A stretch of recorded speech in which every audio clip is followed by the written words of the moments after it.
আমি কোরআন শরীফ মহাগ্রন্থ আল কোরআন থেকে একটি আয়াতে কারিমা তেলাওয়াত করেছি। রব্বে কায়নাত পবিত্র গ্রন্থ আল কোরআনে বলছেন, ইন্না আ'তাইনাকাল কাউসার। আল্লাহ বলছেন, নিশ্চয় আমি আপনাকে অসংখ্য গুণাবলী দান করেছি।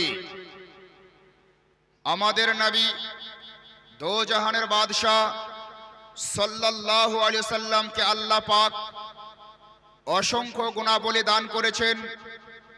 নবীকে আল্লাহ যে গুণ দান করেছেন, যে বৈশিষ্ট্য দান করেছেন, তা অন্য কাউকে আল্লাহ সুবহানাহু ওয়া তাআলা দান করেননি।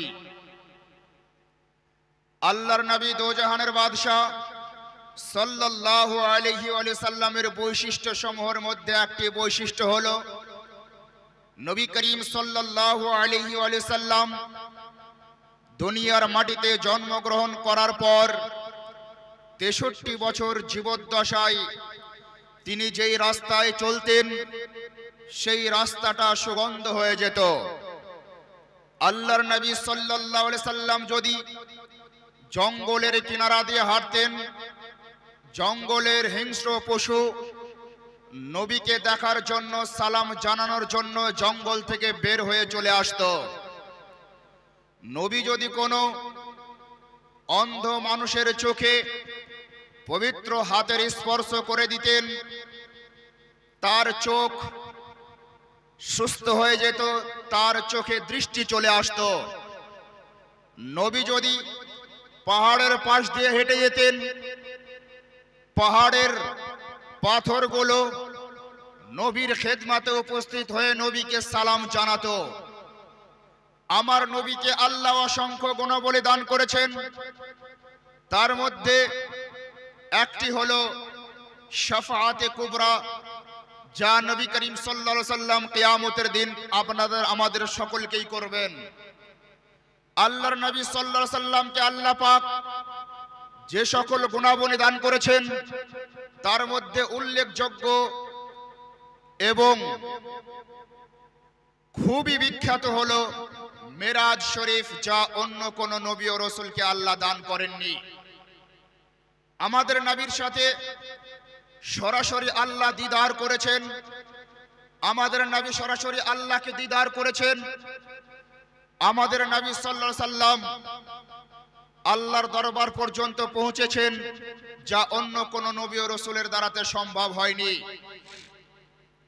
আল্লাহ সুবহানাহু ওয়া তাআলা এই দুনিয়ার মাটিতে 1,24,000 মতন্তরে 2,24,000 নবী ও রাসূলকে পাঠিয়েছেন। প্রত্যেকটা নবী ও রাসূলকে আল্লাহ তাআলা দুনিয়ার মাটিতে পাঠিয়েছেন একটাই উদ্দেশ্যে, তারা যেন এক আল্লাহর ওয়াহাদানিয়াতের প্রচার করে, দ্বীন ইসলামের দাওয়াত দেয়। আমরা যদি নবী ও রাসূলদের আগমনের সূচনা পথ একটু তদন্ত করে দেখি, তাহলে বুঝতে পারবো পৃথিবীর জমিনে সর্বপ্রথম যিনি নবী হয়ে এসেছেন, তার নাম হযরতে আদম আলাইহিস সালাম। হযরতে আদম আলাইহিস সালামকে আল্লাহ জান্নাতের মধ্যে বসবাস করার সৌভাগ্য দান করেছেন। হযরতে আদম আলাইহিস সালামের বিবাহ জান্নাতের মধ্যে হয়েছিল। হযরতে আদম আলাইহিস সালামকে সমস্ত ফেরেশতারা সিজদা করেছিল। হযরতে আদম আলাইহিস সালাম সারা পৃথিবীর প্রত্যেকটা মানব জাতির পিতা। কিন্তু যখন হযরতে আদম আলাইহিস সালামের আগমনের কথা দেখি, তখন বুঝতে পারি হযরতে আদম আলাইহিস সালাম দুনিয়ার মাটিতে আগমন করেছেন, আল্লাহর পক্ষ থেকে রহমত নিয়ে এসেছেন। হযরতে শীশ আলাইহিস সালাম আল্লাহর পক্ষ থেকে রহমত প্রাপ্ত হয়ে এসেছেন। হযরতে মূসা আলাইহিস সালাম আল্লাহর পক্ষ থেকে রহমত প্রাপ্ত হয়ে এসেছেন। হযরতে ঈসা আলাইহিস সালাম আল্লাহর পক্ষ থেকে রহমত প্রাপ্ত হয়ে এসেছেন। হযরতে দাউদ আলাইহিস সালাম আল্লাহর পক্ষ থেকে রহমত প্রাপ্ত হয়ে এসেছেন। হযরতে ইব্রাহিম আলাইহিস সালাম আল্লাহর পক্ষ থেকে রহমত প্রাপ্ত হয়ে এসেছেন। হযরতে ইসমাঈল আলাইহিস সালাম আল্লাহর পক্ষ থেকে রহমত প্রাপ্ত হয়ে এসেছেন। হযরতে নূহ আলাইহিস সালাম আল্লাহর পক্ষ থেকে রহমত প্রাপ্ত হয়ে এসেছেন। এমন করে প্রত্যেকটা নবী ও রাসূল দুনিয়ার মাটিতে আগমন করেছেন, দুনিয়ার মাটিতে তাদের আবির্ভাব হয়েছে। আল্লাহর পক্ষ থেকে রহমত নিয়ে এসেছেন, আল্লাহর পক্ষ থেকে রহমতের অধিকারী হয়ে এসেছেন, আল্লাহর পক্ষ থেকে রহমত প্রাপ্ত হয়ে এসেছেন। কিন্তু যখন মদিনাওয়ালা মুস্তাফার কথা চলে আসে, যিনি 570 খ্রিস্টাব্দে রবিউল আউয়াল মাসের 12 তারিখে সোমবারের দিনে শুভে সাদিকের সময় আব্দুল্লাহর ঘরে মা আমিনার গর্ভ থেকে দুনিয়ার মাটিতে আগমন করেছেন, তিনি আল্লাহর পক্ষ থেকে রহমত প্রাপ্ত হয়ে আসেননি, আল্লাহর পক্ষ থেকে রহমত নিয়ে আসেননি, আল্লাহর পক্ষ থেকে রহমতের অধিকারী হয়ে আসেননি। এবার আপনি বলবেন আদম পয়গম্বর আল্লাহর পক্ষ থেকে রহমত নিয়ে এসেছেন, মুসা পয়গম্বর আল্লাহর পক্ষ থেকে রহমত নিয়ে এসেছেন, ঈসা পয়গম্বর আল্লাহর পক্ষ থেকে রহমত নিয়ে এসেছেন, ইব্রাহিম পয়গম্বর আল্লাহর পক্ষ থেকে রহমত নিয়ে এসেছেন, ইসমাইল পয়গম্বর আল্লাহর পক্ষ থেকে রহমত নিয়ে এসেছেন। কিন্তু নবী আল্লাহর পক্ষ থেকে রহমত নিয়ে আসেননি, রহমত প্রাপ্ত হয়ে আসেননি, রহমতের অধিকারী হয়ে আসেননি। তাহলে নবী আমার কি করে এসেছেন, নবী আমার কি পেয়ে এসেছেন, নবী আমার কিসের অধিকারী হয়ে এসেছেন, নবী আমার কি প্রাপ্ত হয়ে এসেছেন? আল্লাহর গ্রন্থ আল কোরআনকে যদি জিজ্ঞাসা করা হয়, হে কোরআন তোমার মধ্যে আদম নবীর বর্ণনা আছে, তোমার মধ্যে মুসা নবীর বর্ণনা আছে, তোমার মধ্যে ইব্রাহিম ও ইসমাইল নবীর বর্ণনা আছে, তোমার মধ্যে সামুদ ও দাউদ নবীর বর্ণনা আছে, তোমার মধ্যে হজ্জ যাকাতের আলোচনা আছে, তোমার মধ্যে ইবাদত আমলের আলোচনা আছে, তোমার মধ্যে আকাশ থেকে জমিন পর্যন্ত, পূর্ব থেকে পশ্চিম পর্যন্ত, উত্তর থেকে দক্ষিণ পর্যন্ত সারা কায়নাতের আলোচনা আছে। হে কোরআন তুমি বলো মুহাম্মদুর রাসূলুল্লাহ যদি আল্লাহর পক্ষ থেকে রহমত না নিয়ে আসেন তাহলে নবী কি হয়ে এসেছেন? কোরআন চিৎকার করে বলতে আছে ওমা আরসালনাকা ইল্লা রাহমাতাল লিল আলামিন। আল্লাহ বলছেন ওগো আমার প্রিয় রাসূল, আমি রব্বে কায়নাত আপনাকে দুনিয়ার মাটিতে রহমত করে নয় বরং রহমত বানিয়ে প্রেরণ করেছি। নবীকে আমার কোনো একটা জাতির জন্য রহমত করেননি, কোনো একটা সম্প্রদায়ের জন্য রহমত করেননি, কোনো একটা কওমের জন্য রহমত করেননি, কোনো একটা দেশের জন্য রহমত করেননি, কোনো একটা স্টেটের জন্য রহমত করেননি, কোনো একটা গোষ্ঠীর জন্য রহমত করেননি। যেমন রব্বে কায়নাত সারা জগতের প্রতিপালক, সারা জগতের রব, তেমন মুহাম্মদুর রাসূলুল্লাহ হলো সারা জগতের রহমত। তাহলে বোঝা গেল আকাশের রহমত নবী মুহাম্মদুর রাসূলুল্লাহ, জমিনের রহমত নবী মুহাম্মদুর রাসূলুল্লাহ, মানব জাতির রহমত নবী মুহাম্মদুর রাসূলুল্লাহ, জিন জাতির রহমত নবী মুহাম্মদুর রাসূলুল্লাহ, সারা কায়নাতের রহমত হলো নবী মুহাম্মদুর রাসূলুল্লাহ। এই জন্য কেউ বলেছে রহমতে রসুলে পাক কি हर शाई पे आम है, रहमत रसूल पाक की हर शाई पे आम है, हर गुल में हर शजर में मुस्तफा का नाम है। একটু বলেন না জোরে সুবহানাল্লাহ। আল্লাহ আমার নবীকে কোনো একটা জাতির জন্য, সম্প্রদায়ের জন্য, গোষ্ঠীর জন্য, কোনো একটা এলাকার জন্য রহমত করে প্রেরণ করেননি। আল্লাহ আমার নবী দো জাহানের বাদশাহ সাল্লাল্লাহু আলাইহি সাল্লামকে সারা জগতের জন্য রহমত করে প্রেরণ করেছেন। জোরে বলুন সুবহানাল্লাহ। সম্মানিত হাজরিন, সেই নবী কোন নবী? মিশকাত শরীফ জাহেদা নামের একজন বোন 50 টাকা দান করেছেন। আল্লাহ তার দানকে কবুল করুন। আমরা পড়ি আল্লাহুম্মা আমিন।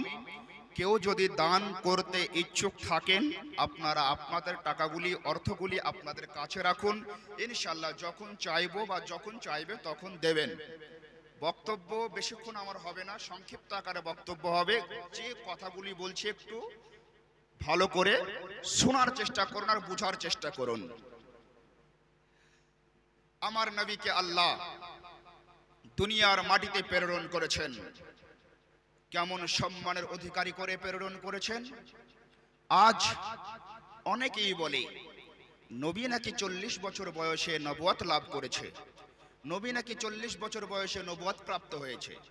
40 বছর আগে নবী ছিলেন না, নবীজির জন্য নবুয়ত প্রমাণিত ছিল না, নবীজির জন্য নবুয়ত অবধারিত ছিল না।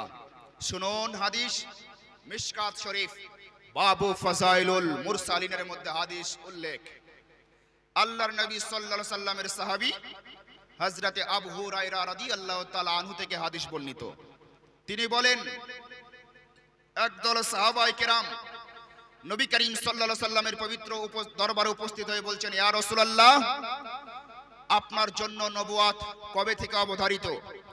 আপনি কবে নবী হয়েছেন? আল্লাহ আপনাকে কবে নবুয়ত দান করেছেন?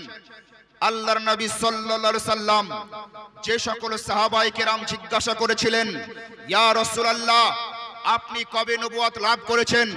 আপনার জন্য নবুয়ত কবে থেকে অবধারিত? আল্লাহর নবী সাল্লাল্লাহু আলাইহি সাল্লাম বলেছিলেন, কুনতু নাবিয়্যা ওয়া আদামু বাইনাল মাই ওয়াত তিন। আমি সেই সময় নবী ছিলাম যেই সময় আদম আলাইহিস সালাম মাটি এবং পানির মধ্যে ছিল। তার মানে হযরতে আদম আলাইহিস সালামের হাতের অস্তিত্ব ছিল না, তারও আগে আমার নবী ছিলেন। হযরতে আদম আলাইহিস সালামের মাথার অস্তিত্ব ছিল না, তারও আগে আমার নবী রবের পক্ষ থেকে নবুয়ত লাভ করেছেন। হযরতে আদম আলাইহিস সালামের পায়ের অস্তিত্ব ছিল না, তারও আগে থেকে আল্লাহ আমার নবীকে নবুয়ত দান করেছেন। হযরতে আদম আলাইহিস সালামের সারা দেহের কোনো অস্তিত্ব ছিল না, তারও আগে থেকে আমার নবী মুহাম্মদুর রাসূলুল্লাহ আল্লাহর পক্ষ থেকে নবুয়ত লাভ করেছিলেন। সম্মানিত হাজিরিন, আর একটু সামনের দিকে এগিয়ে চলুন। আল মুস্তাদরাক লিল হাকিমের মধ্যে হাদিস বর্ণিত আছে, নবী করিম সাল্লাল্লাহু আলাইহি সাল্লামের সাহাবী হযরতে ওমর রাদিয়াল্লাহু তাআলা আনহু থেকে হাদিস বর্ণিত। তিনি বলেন, রাসূল করিম সাল্লাল্লাহু আলাইহি সাল্লামের ইরশাদ করেন, হযরতে আদম আলাইহিস সালাম দুনিয়ার মাটিতে আগমন করার পর প্রায় 300 থেকে 350 বছর ধরে আল্লাহর দরবারে কান্না করে করে দোয়া করেছিলেন, আল্লাহ তুমি আমার প্রার্থনাকে কবুল করো, তুমি আমার দোয়াকে কবুল করো, তুমি আমাকে ক্ষমা করো। আল্লাহ হযরতে আদম আলাইহিস সালামের দোয়াকে কবুল করেছিলেন না, হযরতে আদম আলাইহিস সালামের প্রার্থনাকে কবুল করেছিলেন না। এক পর্যায়ে হযরতে আদম আলাইহিস সালাম আল্লাহর দরবারে দোয়া করেছিলেন, আল্লাহ মুহাম্মদুর রাসূলুল্লাহ সাল্লাল্লাহু আলাইহি সাল্লামের ওসিলায় আমার দোয়াকে কবুল করো। হযরতে আদম আলাইহিস সালামের যখন এই বাক্য উচ্চারণ আল্লাহ গায়বী আওয়াজ দিয়ে জানিয়ে দেন, হে আদম, তুমি 300 বছর ধরে কান্না করে করে আমার দরবারে দোয়া করেছো, তোমার চোখের পানি ঝরিয়েছো, তোমার চোখের অশ্রু ঝরিয়েছো, তুমি এতদিন দোয়া করেছো, কোনোদিন তো এই মুহাম্মদুর রাসূলুল্লাহর নাম উচ্চারণ করনি। আজ তুমি মুহাম্মদুর রাসূলুল্লাহর ওসিলা নিয়ে আমার দরবারে দোয়া করতে আছো। হে আদম পয়গম্বর, আমি আল্লাহ তোমাকে আমার খলিফা বানিয়েছি, আমি আল্লাহ তোমাকে আমার প্রতিনিধি বানিয়েছি। হে আদম, তুমি সেই মুহাম্মাদের পরিচয় কি জানো? সেই মুহাম্মাদের পরিচয় কোথায় পেয়েছো? তার সম্পর্কে কি তোমার মধ্যে কোনো ধারণা আছে? তোমার মধ্যে কি কোনো নলেজ আছে? হযরতে আদম নবী বলেছিলেন, ওগো পরওয়ারদিগারে আলম, মুহাম্মদুর রাসূলুল্লাহকে আমি আদম পয়গম্বর জানি না, তবে একটা কথা আমার মনে পড়ে, যখন তুমি তোমার কুদরতি হাত দ্বারা আমি আদম পয়গম্বরকে তৈরি করেছিলে, আমি আদম পয়গম্বরের অস্তিত্ব হওয়ার পরে আমি তোমার দরবারে তোমাকে সামনে রেখে মাওলা তোমার সম্মানে তোমাকে ইবাদত করার উদ্দেশ্যে দীর্ঘ বছর ধরে ইবাদত করেছিলাম, সিজদা করেছিলাম। সিজদা করার পরে যখন আমি আমার মস্তকখানাকে উঠিয়েছিলাম, আমি আমার চোখটা উপরের দিকে উঠিয়েছিলাম, আমি আরশের মধ্যে দেখেছিলাম এক পাশে লেখা আছে লা ইলাহা ইল্লাল্লাহ, আর এক পাশে লেখা আছে মুহাম্মদুর রাসূলুল্লাহ। সেই দিনের কথা আজ আমার মনে চলে আসলো, সেই দিনের কথা আজ আমার স্মরণে চলে আসলো। আমি ভাবতে আরম্ভ করলাম আরশের মধ্যে লা ইলাহা ইল্লাল্লাহ, পাশে মুহাম্মদুর রাসূলুল্লাহ। আল্লাহ তোমার কোনো শরীক নাই, তোমার কোনো দ্বিতীয় নাই। তোমার পাশে যেই নামটা স্থান পেয়েছে সেই নামটা সাধারণ কোনো নাম হতে পারে না। সেই নামটা তোমার দরবারে বড় পছন্দনীয় নাম হতে পারে। সেই ব্যক্তি তোমার দরবারে বড় মকবুল ব্যক্তি হতে পারে। সেই ব্যক্তি তোমার দরবারে বড় গ্রহণযোগ্য ব্যক্তি হতে পারে। সেই কথাকে মনে করে মাওলা আমি সেই নামের ওসিলা নিয়ে তোমার দরবারে দোয়া করেছি। রব্বে কায়নাত হযরতে আদম পয়গম্বরকে বলতে আছেন, ও আদম শোনো, তুমি 350 বছর কান্না করে করে আমি রবের দরবারে দোয়া করেছিলে, আমি তোমার দোয়াকে কবুল করেছিলাম না, আজ তোমার দোয়াকে কবুল করলাম।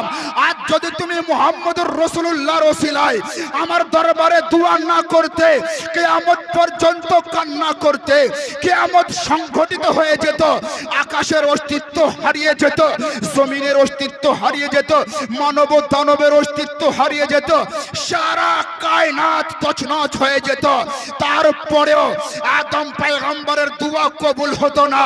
আদম পয়গম্বরের দোয়া কবুল হয়েছে মুহাম্মদুর রাসূলুল্লাহর ওসিলায়। তো আল্লাহ হযরতে আদম পয়গম্বরের দোয়াকে কবুল করে বলেছিল, ও আদম শোনো, ও মুহাম্মদুর রাসূলুল্লাহ কে তুমি কি জানো? হযরতে আদম পয়গম্বর বলেছিলেন, না না না মাওলা, আমি আদম পয়গম্বর সম্পর্কে জানি না। তো রব্বে কায়নাত হযরতে আদম পয়গম্বরকে বলেছিলেন, মুহাম্মদুর রাসূলুল্লাহ হলো আমার হাবিব, তাকে আমি আখেরি জামানায় প্রেরণ করব। তারপর কিয়ামত পর্যন্ত কোন নবী দুনিয়াতে আসবে না, কোন রাসূল দুনিয়াতে আসবে না। আমি রব যে প্রকাশ হয়েছি, আমি আল্লাহ যে তোমাকে বানিয়েছি, জান্নাত ও জাহান্নামকে বানিয়েছি, আরশ ও কুরসিকে বানিয়েছি, সারা কায়নাত অস্তিত্ব হতো না, সারা কায়নাতকে সৃষ্টি করতাম না আমি যদি সেই মুহাম্মদুর রাসূলুল্লাহকে না সৃষ্টি করতাম। আর একটু জোরে বলবেন না সুবহানাল্লাহ। এটা কতদিন আগের ঘটনা বাপ, এটা কতদিন আগের ঘটনা। যখন আমাদের বয়স 10 বছর ছিল তখনকার, আমাদের বয়স যখন 2 বছর ছিল তখনকার, আমার দাদুর যুগের, আমার দাদুর দাদুর যুগের, তার দাদুর দাদুর যুগের, চীনা, যখন ভারত অখণ্ড ছিল, সারা পৃথিবীর মধ্যে মানব জাতির অস্তিত্ব ছিল না। ভারতবর্ষে মানব জাতির অস্তিত্ব ছিল না, বাংলাদেশে মানব জাতির অস্তিত্ব ছিল না, পাকিস্তানে মানব জাতির অস্তিত্ব ছিল না, আফগানিস্তানে মানব জাতির অস্তিত্ব ছিল না, তুর্কিস্তানে মানব জাতির অস্তিত্ব ছিল না, মক্কা মদিনায় মানব জাতির অস্তিত্ব ছিল না। পৃথিবীর পূর্ব প্রান্ত থেকে পশ্চিম প্রান্ত পর্যন্ত, উত্তর থেকে দক্ষিণ পর্যন্ত, নীল আকাশের নিচে জমিনের ওপরে কোনো জায়গায় কোনো জাতির অস্তিত্ব ছিল না, কোনো কওমের অস্তিত্ব ছিল না, কোনো ধর্মের অস্তিত্ব ছিল না। সারা কায়নাতের মধ্যে মানব জাতি বসবাস করতে আরম্ভ করেছিল না। আল্লাহ দুনিয়াতে মানব জাতির বিস্তার ঘটানোর জন্য আদম আলাইহিস সালামকে প্রেরণ করেছিলেন। তো তখন হযরতে আদম আলাইহিস সালাম আমার নবী মুহাম্মদুর রাসূলুল্লাহর ওসিলা নিয়ে দোয়া করে দেখিয়ে দিয়েছেন, বুঝিয়ে দিয়েছেন যে নবীর নামে দোয়া করা, নবীর নামের ওসিলায় দোয়া করা নাজায়েজ নয়, শিরক নয়, হারাম নয়, বেদাত নয়, বরং আমি নবী আদম সারা পৃথিবীর সমস্ত মানব কুলের পিতা, আমি আদম আলাইহিস সালামের সুন্নাত। তাহলে এখন যদি এই তার কাটা মাথা মোটা মুমতাজুল বলে নবীজির নাম নিয়ে, নবীজির নামের ওসিলায় দোয়া করা যাবে না, তার কথা শোনা যাবে। এই বর্ধমানের এক মৌলভী ইয়াসিন খুব ভাইরাল, সোশ্যাল মিডিয়াতে তাদের কথা, তাদের বক্তব্য খুব চলছে। তাদের কথা শুনে নবীজির নামে ওসিলা নিয়ে দোয়া করা বন্ধ করা যাবে? জি না। আব্দুর রাজ্জাক বিন ইউসুফ নবীর নামের ওসিলা নিয়ে দোয়া করা শিরক যদি বলে, তার সন্তান আব্দুল্লাহ যদি নবীর নামের ওসিলা নিয়ে দোয়া করা শিরক যদি বলে, আপনার মুমতাজুল যদি নবীর নামের ওসিলা নিয়ে দোয়া করা যদি শিরক বলে, তাহলে তাদের কথা শুনবেন না নবীর কথা শুনবেন? নবী বলছেন আমার নামের ওসিলা নিয়ে হযরতে আদম পয়গম্বর দোয়া করেছিলেন। হযরতে আদম পয়গম্বর 350 বছর ধরে দোয়া করে সেই দোয়া কবুল হয়েছিল না। আর যখন আমার নবীর নামের ওসিলা নিয়ে দোয়া করেছিলেন, আল্লাহ আমার নবীর নামের ওসিলায় হযরতে আদম আলাইহিস সালামের দোয়াকে কবুল করেছিলেন।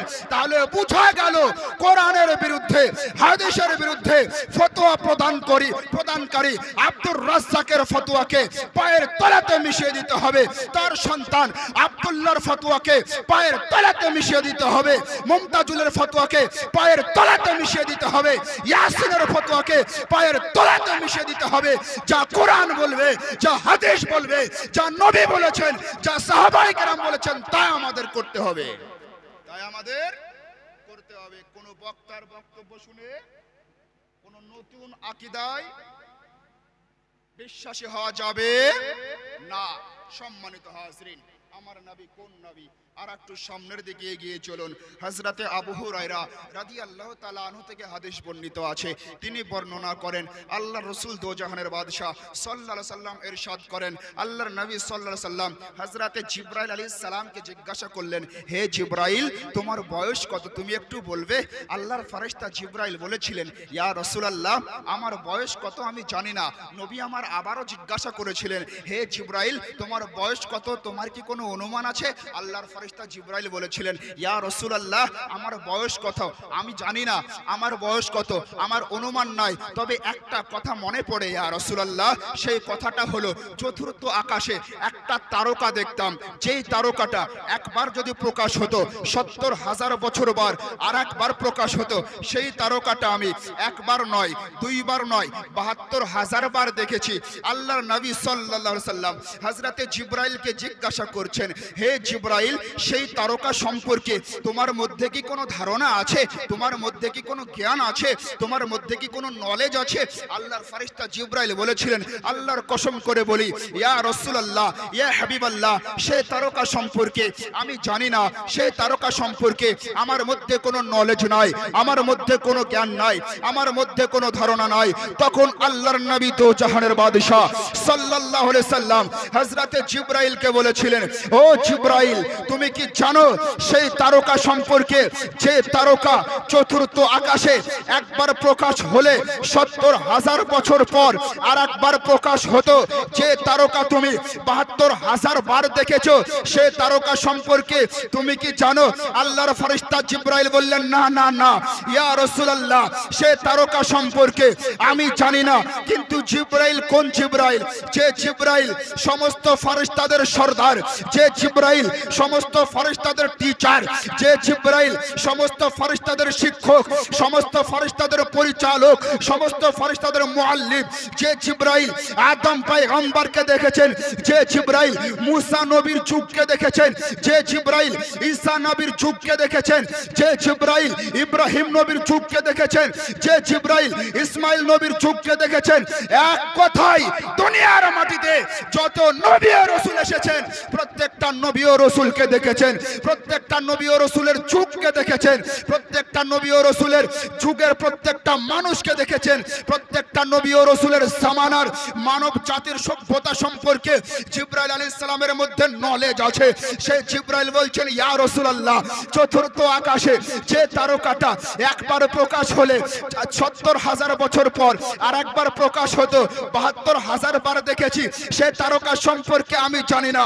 আল্লাহর নবী তো জাহানের বাদশা বলতে আছেন, ও জিবরাইল শোনো, আল্লাহর কসম করে বলি সেই তারকাটা দুনিয়ার কোন সাধারণ তারকা নয়, যে তারকা আল্লাহর ইশারায় নিজ কক্ষপথে চলে এমন কোন তারকা নয়, বরং সেটা তারকা শুধুমাত্র দুনিয়ার মানুষের চোখে দেখতো, দুনিয়ার মানুষ চামড়ার চোখে দেখতো, সেটা সেটা তারকা, তুমিও তোমার চোখে দেখেছো সেটা তারকা, কিন্তু আদৌ সেটা তারকা নয়, বরং সেই তারকাটার হাকিকত হলো আমি মুহাম্মদুর রাসূলুল্লাহর নূরে মুহাম্মাদি। আর একটু জোরে বলুন না সুবহানাল্লাহ, দুই হাত তুলে বলুন না ইয়া রাসূলুল্লাহ। কোন তারকা? চতুর্থ আকাশে একটা তারকা প্রকাশ হতো কত বছর পর পর? ৭০,০০০ বছর পর পর। সেই তারকাটা হযরতে জিবরাইল আলাইহিস সালাম কতবার দেখেছিলেন? ৭২,০০০ বার দেখেছিলেন। আল্লাহর নবী বললেন, সেই তারকাটা সম্পর্কে তুমি কি জানো? আল্লাহর ফেরেশতা জিবরাইল বলেছিলেন, ইয়া রাসূলুল্লাহ, সেই তারকাটা সম্পর্কে আমি জানি না। নবী আমার সেই তারকাটার তাৎপর্য হাকিকত বলেছিলেন। সেই তারকাটা পৃথিবীর সৃষ্টির কোনো সাধারণ তারকা নয়, বরং সেই তারকাটার আসলিয়াত হলো আমি মুহাম্মদুর রাসূলুল্লাহর নূর মুবারক। আল্লাহ যা সর্বপ্রথম সৃষ্টি করেছিলেন, আর সেই নূরটা চতুর্থ আকাশে প্রতি ৭০,০০০ বছর পর পর একবার করে প্রকাশ করতেন। জোরে বলুন না সুবহানাল্লাহ। সেই নবীর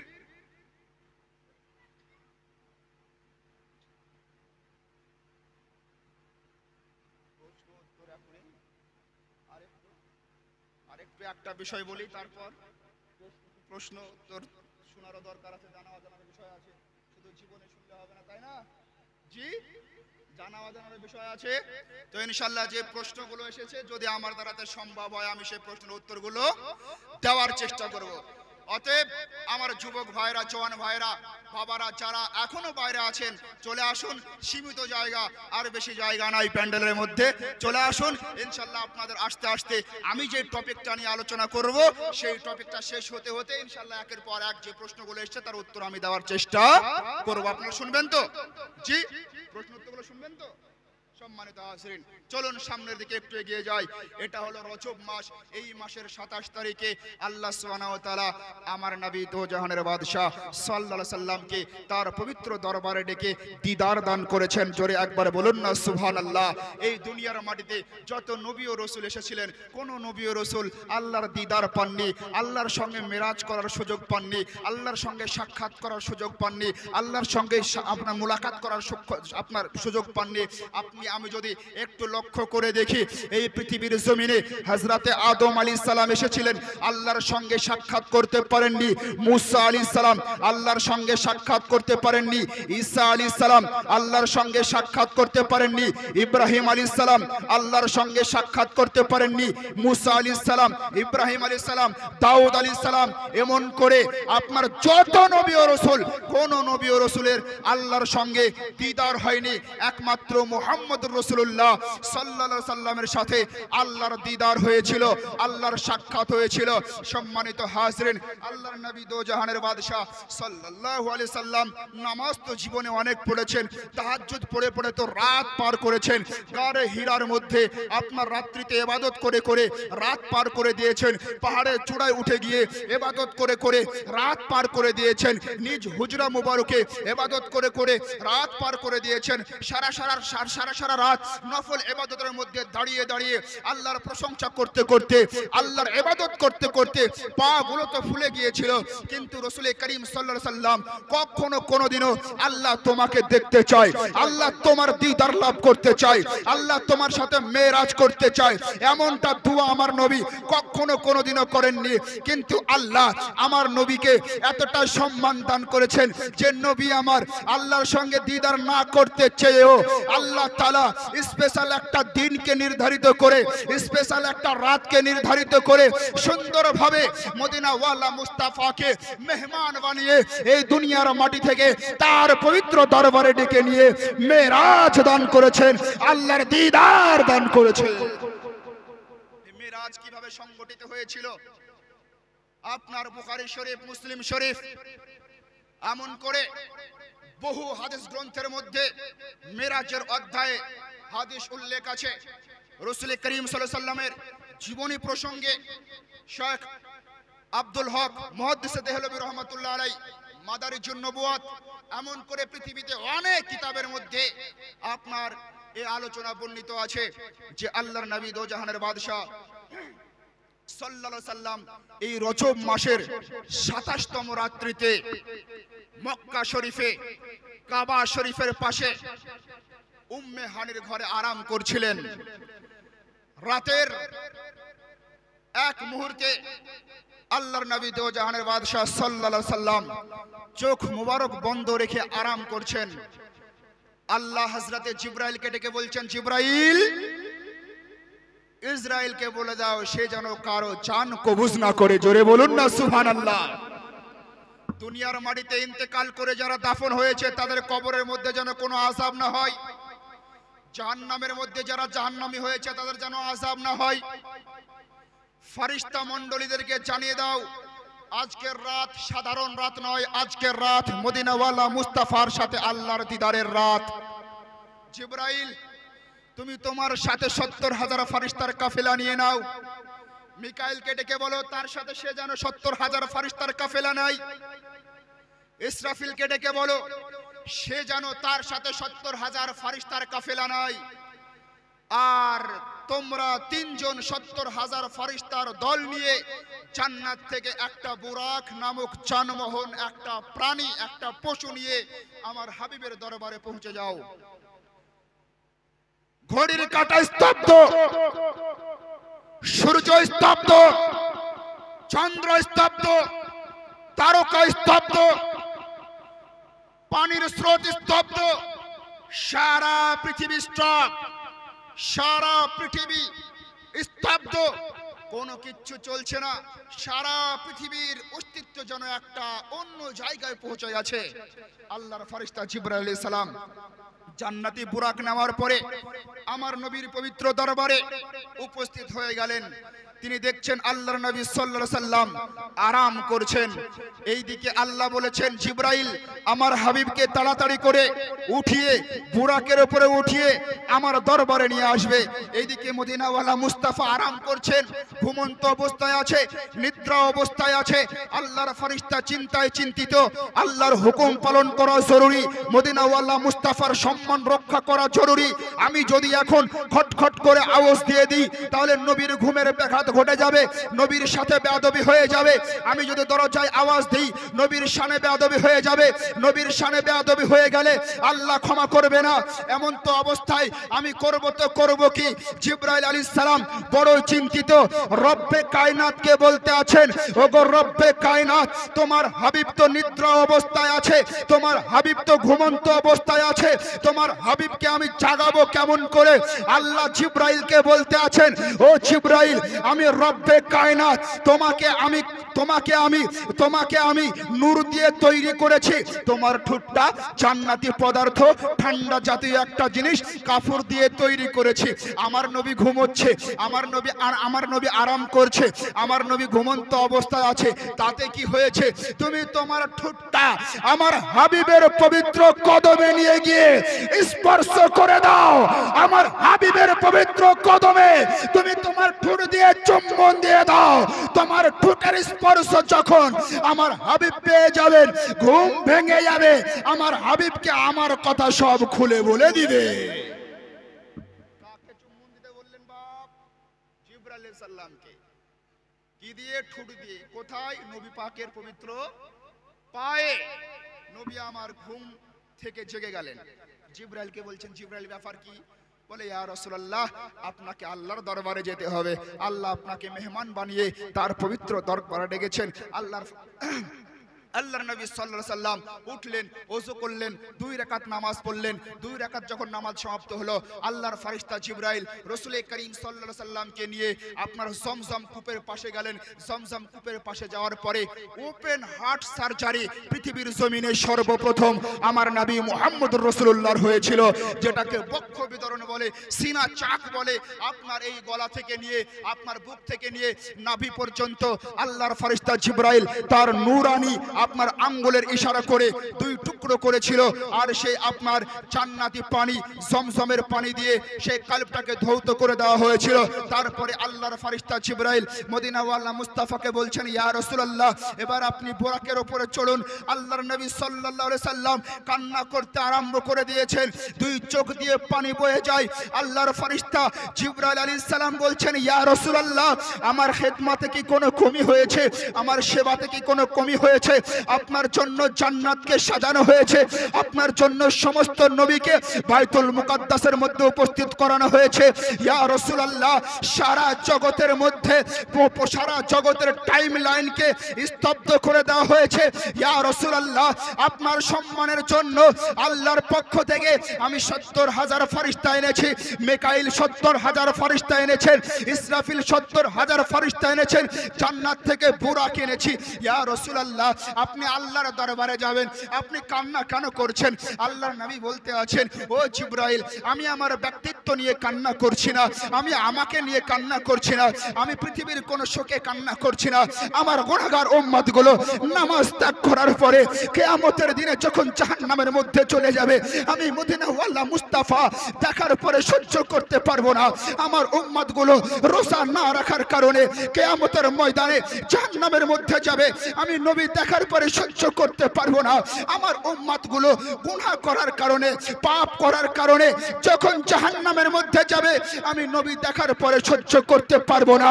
আল্লাহ জিবরাইলকে ডেকে বলেন, জিবরাইল, হাবিবকে চিন্তা করতে বারণ করো, কান্না করতে বারণ করো। কিয়ামতের দিন যেদিন হিসাব হবে, আমি রব্বে কায়নাত আমার মেহবুবের সমস্ত গুনাহগারগুলোকে তার হাওয়ালাই করে দিয়ে তাকে ইচ্ছা প্রদান করব, তাকে ইখতিয়ার দান করব। আমার হাবিব স্বেচ্ছায় তার গুনাহগার উম্মতগুলোকে নিয়ে জান্নাতের মধ্যে প্রবেশ করে যাবে। যখন নবীকে আল্লাহ এই কথা বললেন, নবী আমার সান্ত্বনা পেলেন। এবার বুরাকের উপরে চললেন। বুরাকের উপরে চড়ে প্রত্যেকটা স্টেপ বাই স্টেপ যদি আলোচনা করি, তো আমি এই মিরাজ নিয়ে 7 দিন আলোচনা করব। নবীর জীবনী, জন্মের আগে, হিজরত, মদিনা শরীফ, ইসলামী রাজত্ব কায়েম, ইন্তেকাল, অনেকগুলো যুদ্ধ সংগঠিত হয়েছিল, সেইগুলো ছাড়াই যদি মেরাজ শরীফ নিয়ে আলোচনা করি, 7 দিন আমি আলোচনা করব। মধ্যে একটা গজলও বলবো না, মধ্যে একটা কোন রকম ভাবে উদাহরণ দিব না। আমার স্টাডি করা আছে মেরাজ শরীফ সংক্রান্ত বিষয় নিয়ে। সম্মানিত হাজির, আমি লম্বা করছি না, সংক্ষিপ্ত আকারে। আল্লাহর নবী সাল্লাল্লাহু আলাইহি সাল্লাম এবার বুরাকের উপরে চড়ে গেলেন। বুরাকের উপরে চড়ে যাওয়ার পর আল্লাহর ফেরেশতা জিবরাইল বুরাকের লাগাম ধরে খিঁচতে আরম্ভ করলেন, টানতে আরম্ভ করলেন। বুরাক জান্নাতি একটা প্রাণী। কত বড় প্রাণী? গাধার থেকে বড় আর ঘোড়ার থেকে ছোট। কেমন দেখতে? সাদা রঙে, তার শরীর দিয়ে নূর চমকাতো, তার শরীর দিয়ে নূর চমকাতো। আর সে কত গতিতে দৌড়তে পারতো? মানুষের দৃষ্টি যেমন এক জায়গা থেকে যত দূর যায়, তার এক কদম তত দূর যায়। সেই বুরাকের উপরে নবী আমার চড়ে নিলেন। জিবরাইল আলাইহিস সালাম, মিকাইল আলাইহিস সালাম, ইসরাফিল আলাইহিস সালাম, আরো হাজার হাজার ফেরেশতা নবীর ডানে বামে সামনে পিছনে আছে। চলতে চলতে চলতে চলতে ইয়াসরিব নামক একটা জায়গায় পৌঁছালেন, যার নাম বর্তমান সময়ে মদিনা শরীফ। সেই মদিনা শরীফে যাওয়ার পরে আল্লাহর ফেরেশতা জিবরাইল বলছেন, ইয়া রাসূলুল্লাহ, আপনি এবার বুরাক থেকে নামুন, এই জায়গায় 2 রাকাত নামাজ পড়ুন। নবী আমার সেই জায়গায় 2 রাকাত নামাজ পড়লেন, আবার বুরাকের উপরে চললেন। জিবরাইলকে জিজ্ঞাসা করছেন নবী, ও জিবরাইল, এই জায়গাটা সম্পর্কে তুমি যদি আমাকে একটু বলতে। আল্লাহর ফেরেশতা জিবরাইল বলছেন, ইয়া রাসূলুল্লাহ, আপনি কয়েক বছর পর মক্কা থেকে হিজরত করে এই মদিনা শরীফে আসবেন, আপনার শেষ শান্তির জায়গা এই জায়গাটাই কায়েম হবে। এই জায়গায় আপনার নামে একটা মসজিদ কায়েম হবে, সেই মসজিদের নাম হবে মসজিদে নববী। আর এই জায়গাতে আপনার আরামগাহ হবে, আপনার শান্তির আরামগাহ, বিছানা, যেখানে আপনি কিয়ামত পর্যন্ত আরাম করবেন। আল্লাহর নবী সাল্লাল্লাহু আলাইহি সাল্লাম সমস্ত বৃত্তান্ত সমস্ত ঘটনা সব কিছু প্রদর্শন করলেন। তারপরে আবার বুরাকের উপরে চললেন। বুরাকের উপরে চড়ে আবার চলতে একটা জায়গায় থামলেন। সেই জায়গাটার নাম হলো তুর পাহাড়। যেই তুর পাহাড়ে হযরতে মূসা আলাইহিস সালাম আল্লাহর সঙ্গে দিদার করতে গিয়েছিলেন, কিন্তু আল্লাহর সামান্য একটা নূরের তাজাল্লি পাওয়ার পর মূসা আলাইহিস সালাম 40 দিন ধরে বেহুশ হয়ে গিয়েছিল। মূসা আলাইহিস সালামের সঙ্গে যে 40 জন সাহাবায়ে কেরাম গিয়েছিলেন তারাও জ্ঞান হারিয়ে ফেলেছিলেন। সেই তুর পাহাড় জ্বলে ছারখার হয়ে গিয়েছিল। সেই তুর পাহাড় দেখলেন। তারপর আল্লাহর নবী সাল্লাল্লাহু আলাইহি সাল্লাম চলতে আরম্ভ করলেন। চলতে দেখলেন হযরতে মূসা আলাইহিস সালাম তার কবরের মধ্যে দাঁড়িয়ে নামাজ পড়ছেন। জোরে বলুন না সুবহানাল্লাহ। মূসা আলাইহিস সালামের কবরের পাশ দিয়ে ঈসা আলাইহিস সালাম যেই জায়গায় জন্মগ্রহণ করেছিলেন, ইব্রাহিম আলাইহিস সালামের যেই জায়গার মাজার রয়েছে সেই জায়গাকে পার করে সেই ফিলিস্তিনের মাটিতে বাইতুল মুকাদ্দাসে পৌঁছে গেলেন। বাইতুল মুকাদ্দাস কোন বাইতুল মুকাদ্দাস? যেই বাইতুল মুকাদ্দাসে নবী আমার যখন রাতের সেই মুহূর্তে পৌঁছেছিলেন, সেই বাইতুল মুকাদ্দাস পুরো ভর্তি ছিল। সেই বাইতুল মুকাদ্দাসে হযরতে আদম আলাইহিস সালাম ছিলেন, হযরতে মূসা আলাইহিস সালাম ছিলেন, হযরতে ঈসা আলাইহিস সালাম ছিলেন, হযরতে ইব্রাহিম আলাইহিস সালাম ছিলেন, হযরতে দাউদ আলাইহিস সালাম ছিলেন, হযরতে নূহ আলাইহিস সালাম ছিলেন, হযরতে লূত আলাইহিস সালাম ছিলেন, হযরতে সামুদ আলাইহিস সালাম ছিলেন। 1,24,000 মতন্তরে 2,24,000 নবী ও রাসূল যারা দুনিয়ার মাটিতে এসেছিল সবাই সেই বাইতুল মুকাদ্দাসে উপস্থিত। আল্লাহর নবী সাল্লাল্লাহু আলাইহি সাল্লাম বাইতুল মুকাদ্দাসে যখন পৌঁছে গেলেন, আল্লাহ সুবহানাহু ওয়া তাআলা জিবরাইলকে বলছেন, জিবরাইল আমার হাবিবকে মেহরাবের সামনে নিয়ে যাও, মুসাল্লা খালি আছে, আমার নবী নামাজ পড়াবে। আর সমস্ত নবী আমার নবীর পিছনে ইক্তেদা করে নামাজ পড়বে। আল্লাহর নবী সাল্লাল্লাহু আলাইহি সাল্লাম বাইতুল মুকাদ্দাসে প্রবেশ করার পর সবার মধ্যে দিয়ে মসজিদের মেন জায়গায় মেহরাবে পৌঁছে গেলেন, জায়নামাজে পৌঁছে গেলেন, মুসাল্লায় পৌঁছে গেলেন। নবী আমার ইমামতি করতে আরম্ভ করলেন। নবী আমার ইমাম আদম পয়গম্বর মুক্তাদি, নবী আমার ইমাম শীষ পয়গম্বর মুক্তাদি, নবী আমার ইমাম মুসা পয়গম্বর মুক্তাদি, নবী আমার ইমাম ঈসা পয়গম্বর মুক্তাদি, নবী আমার ইমাম ইব্রাহিম পয়গম্বর মুক্তাদি, নবী আমার ইমাম ইসমাইল পয়গম্বর মুক্তাদি, নবী আমার ইমাম নূহ আলাইহিস সালাম মুক্তাদি। দুনিয়ার মাটিতে যত নবী ও রাসূল ছিল সমস্ত নবী ও রাসূল আমার নবীর পেছনে দাঁড়িয়ে মুক্তাদি। আর আমার নবী ইমাম, আমার নবী ইমাম। এই জন্য আমার নবীকে বলা হয় ইমামুল আম্বিয়া, ইমামুল মুরসালিন, মানে সমস্ত নবীদের ইমাম, সমস্ত রাসূলদের ইমাম। সেখানে 2 রাকাত নামাজ সমাপ্ত করলেন। হযরত আদম আলাইহিস সালাম, মূসা আলাইহিস সালাম, এমন করে যত নবী ও রাসূল সমস্ত নবী ও রাসূলের সঙ্গে সাক্ষাৎ হলো। সমস্ত নবী ও রাসূলের সঙ্গে সাক্ষাৎ হলো। সাক্ষাৎ হওয়ার পর নবীর আবার যাত্রা শুরু হবে। বাইতুল মুকাদ্দাস থেকে প্রথম আকাশ, দ্বিতীয় আকাশ, তৃতীয় আকাশ, এমন করে সপ্তম আকাশকে অতিক্রম করে সিদরাতুল মুনতাহাকে অতিক্রম করে আল্লাহর দরবার পর্যন্ত পৌঁছাবেন। আল্লাহর দরবার থেকে যখন দুনিয়ার মাটিতে ফিরে আসবেন, আল্লাহ আমার নবীকে 50 ওয়াক্তের নামাজ দান করবেন। নবী নামাজ নিয়ে দুনিয়ার মাটিতে আসবেন। হযরতে মূসা আলাইহিস সালামের সঙ্গে সাক্ষাৎ হবে। হযরতে মূসা আলাইহিস সালাম বলবেন, ইয়া রাসূলুল্লাহ, আল্লাহ আপনাকে কি উপহার দিয়েছেন? আপনি তো আল্লাহর দরবারে মেহমান হয়ে গিয়েছিলেন, আপনি তো আল্লাহর দরবারে গেস্ট হয়ে গিয়েছিলেন, আল্লাহ আপনাকে কি দান করেছেন? আল্লাহর নবী দো জাহানের বাদশা বলবেন, মূসা, আল্লাহ আমাকে আমার উম্মতের জন্য 50 ওয়াক্তের নামাজ দান করেছে। হযরতে মূসা আলাইহিস সালাম বলবেন, ইয়া রাসূলুল্লাহ, সত্যি একটা কথা বলবো, বলো না মূসা, কি বলতে চাও? মূসা আলাইহিস সালাম বলছেন, ইয়া রাসূলুল্লাহ, আপনার উম্মত 50 ওয়াক্তের নামাজ আদায় করতে পারবে না, আপনি একবার রবের দরবারে যান না, কিছুটা কম করিয়ে আনুন না। আল্লাহর নবী দো জাহানের বাদশা মূসা আলাইহিস সালামের কথা শোনার পরে আবার রবের দরবারে ফিরে গেলেন। বলে, মাওলা, আমার উম্মত তো বড়ই দুর্বল, 50 ওয়াক্তের নামাজ আদায় করতে পারবে না, কিছুটা কমিয়ে দাও না। আল্লাহ বলছে, হাবিব এই ব্যাপার? বলে, হ্যাঁ আল্লাহ, এই ব্যাপার। আল্লাহ বলছে, ঠিক আছে, যাও, তোমার উম্মতের জন্য 5 ওয়াক্তের নামাজকে মাইনাস করে দিলাম, 5 ওয়াক্তের নামাজকে মাফ করে দিলাম। আল্লাহর নবী দো জাহানের বাদশা 45 ওয়াক্তের নামাজ নিয়ে দুনিয়ার মাটিতে আসছেন। আল্লাহর ফেরেশতা মূসা আলাইহিস সালামের সঙ্গে আবার সাক্ষাৎ। মূসা বলছেন, ইয়া রাসূলুল্লাহ, আল্লাহ কিছু কম করিয়েছে? বলে, হ্যাঁ। কতটা? বলে 5 ওয়াক্ত। বলে ইয়া রাসূলুল্লাহ আপনার উম্মত 45 ওয়াক্তের নামাজও আদায় করতে পারবে না, আপনি আবার রবের দরবারে যান না, আবার কিছুটা কম করিয়ে আনুন না। আল্লাহর নবী দো জাহানের বাদশা আবার রবের দরবারে গেলেন, বলে মাওলা আমার উম্মত 45 ওয়াক্তের নামাজ আদায় করতে পারবে না। আল্লাহ আরো 5 ওয়াক্ত কমিয়ে দিয়ে 40 ওয়াক্ত রাখলেন। আল্লাহর নবী 40 ওয়াক্ত নামাজ নিয়ে দুনিয়ার মাটিতে আসবেন। মুসা আলাইহিস সালামের সঙ্গে সাক্ষাৎ। আবার মুসা আলাইহিস সালাম বলেন ইয়া রাসূলুল্লাহ আল্লাহ কতটা কম করিয়েছে? বলে আরো 5 ওয়াক্তের নামাজকে কম করিয়েছে। বলে কতটা রয়েছে? বলে 40 ওয়াক্ত রয়েছে। বলে ইয়া রাসূলুল্লাহ 40 ওয়াক্তের নামাজও আপনার উম্মত পারবে না আদায় করতে, আপনি আবার রবের দরবারে যান। আল্লাহর নবী দো জাহানের বাদশা রবের দরবারে আবার গেলেন, আবার 5 ওয়াক্ত কমলো। আবার এসে মুসা আলাইহিস সালামের সঙ্গে সাক্ষাৎ। মুসা আলাইহিস সালাম বলে ইয়া রাসূলুল্লাহ এবার খবর কি, এবার আপডেট কি? আল্লাহর নবী বলেন ও নবী মুসা আল্লাহ আরো 5 কমিয়ে দিয়েছে। বলে আপনার উম্মত 35ও পারবে না, আপনি আরো কম করিয়ে আনুন না। এমন করে বারবার গিয়ে গিয়ে 45 ওয়াক্তের নামাজকে কম করিয়ে এনেছেন, 5 ওয়াক্তের নামাজকে নিয়ে এসেছেন। অবশিষ্ট যখন 5 ওয়াক্তের নামাজ রবের পবিত্র দরবার থেকে মদিনাওয়ালা মুস্তাফা দুনিয়ার মাটিতে নিয়ে আসতেছিলেন, আল্লাহ বলে হাবিব আমি রব্বে কায়নাত আপনার উম্মতের জন্য 50 ওয়াক্তের নামাজ দান করেছিলাম।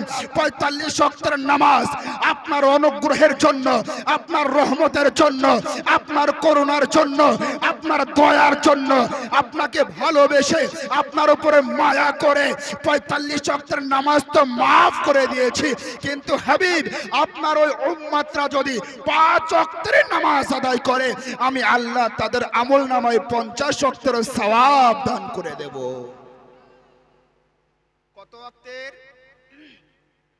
5 ওয়াক্তের নামাজ যদি আদায় করা হয় তাহলে 50 ওয়াক্তের সওয়াব দান করা হবে। এবার আসুন দুটি আকীদার কথা শুনুন। ওসিলা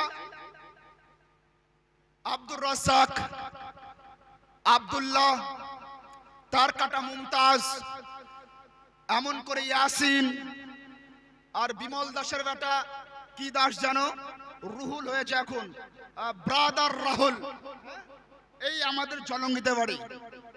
ওর বাপ দাস চপ্পল সেলাই করত, ওর বাপ দাস চপ্পল সেলাই করত। আর একটা ওর বাড়ির পাশেই আছে, ও আবার চুরি করে বেড়াতো। ওই জলঙ্গি আপনার ঘাট আছে না, পদ্মা আছে, পদ্মার এই পার থেকে ওই পারে সুতা ধাগা, তারপরে গরু, তারপরে আপনার ওই গামছা লুঙ্গি, ওই পার থেকে এই পারে, এই পার থেকে ওই পারে করতো। ওর নাম হচ্ছে শাহিনুর রহমান। ও এক চোর, চোর। তো ওরা আপনার ফাঁসার বেঁধে ময়দানে নেমেছে একদম আদা জল খেয়ে, আদা গুড় খেয়ে, যে কিভাবে নবীর শানকে কমানো যায়। তাদের বক্তব্যের মূল বক্তব্য হলো নবীজির নামে ওসিলা নিয়ে দোয়া করা শিরিক।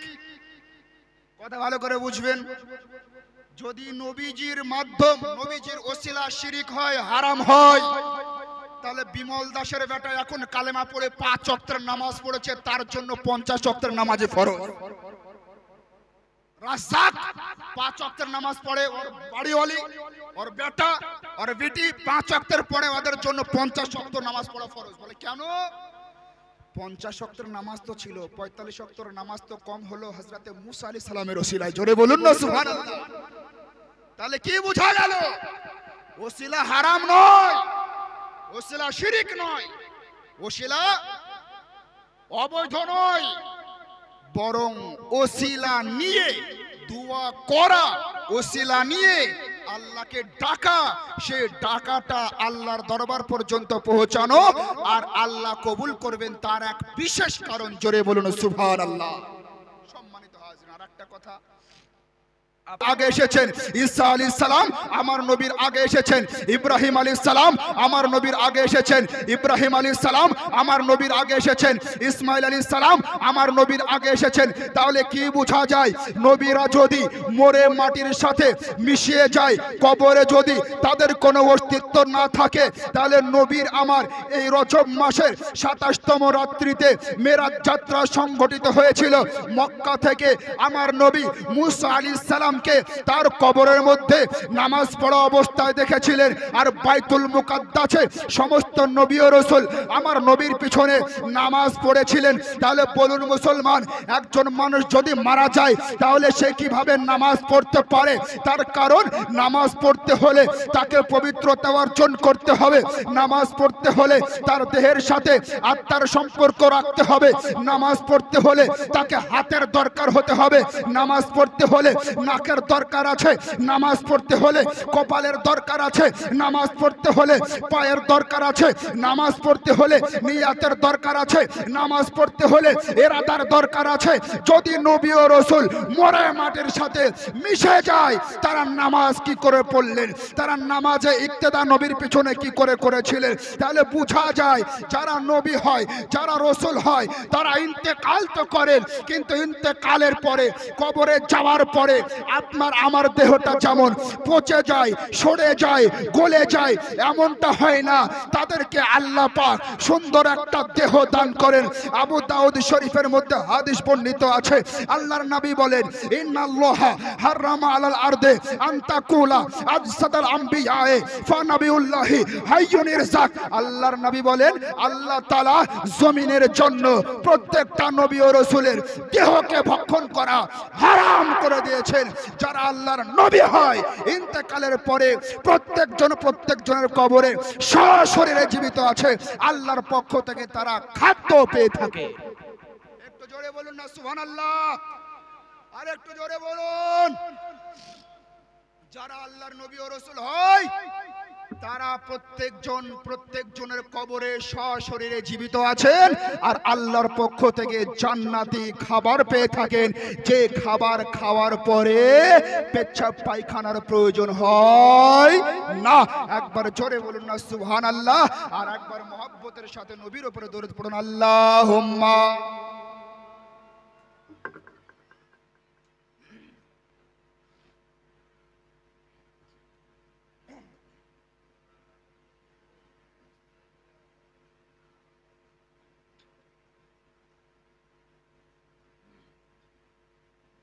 সাল্লাল্লাহু আলাইহি সাল্লাম। সম্মানিত হাজরিন, কি বোঝা গেল? যারা আল্লাহর নবী ও রাসূল তারা ইন্তেকালের পরে কবরে জীবিত আছেন। এটা হলো আহলুস সুন্নাত ওয়াল জামাতের একটি আকীদা।